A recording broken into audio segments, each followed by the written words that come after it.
Kapilnagar police पथकाने एक एनबीची कारवाई उघडकीस आणण्यात आली आहे.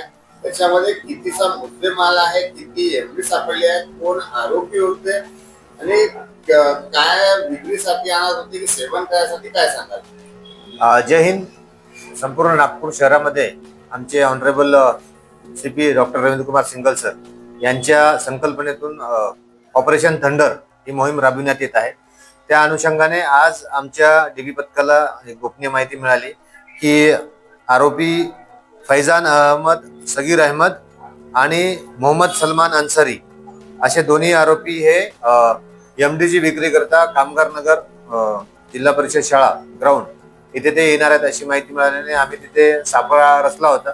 त्या अनुषंगाने ते तिथे दोघं जण मोटरसायकलवर आले आणि ते जसे आम्हाला दिसले त्यांना आम्ही अडवून त्यांना विचारपूस केली असता त्यामध्ये जो फैजान अहमद सगीर अहमद आहे हा मोटरसायकल घेऊन तिथून पळण्यात तो यशस्वी झाला आणि जो आरोपी आम्हाला मिळाला त्याचं नाव आहे मोहम्मद सलमान अन्सारी वल्द सलीम अन्सारी.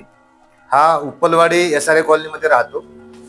त्याच्या ताब्यातून MD सदृश्य अंमली पदार्थ जे आहे हे 5.63 ग्रॅम असं मिळालेलं आहे.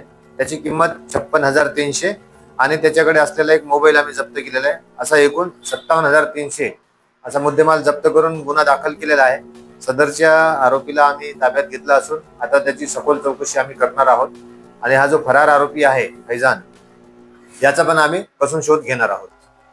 यांचा काही पार्श्वभूमीवरती काही रेकॉर्ड वगैरे समोर आलेले आहे? बरोबर आहे. हा जो फैजान अहमद आहे हा NDPS म्हणजे MDचा पण याच्यावर यापूर्वी पण गुन्हा दाखल आहे. सोबतच जो दुसरा ताब्यात आरोपी आहे हा पण रेकॉर्डवरचा आहे. म्हणजे दोन्ही हे रेकॉर्डवरचे गुन्हेगार आहेत. कुठल्या पथकाने ही कारवाई हे आमचे DB पथकचे इन्चार्ज PSI नाल्टे आणि त्यांचे संपूर्ण पथक यांनी ही कारवाई केलेली आहे.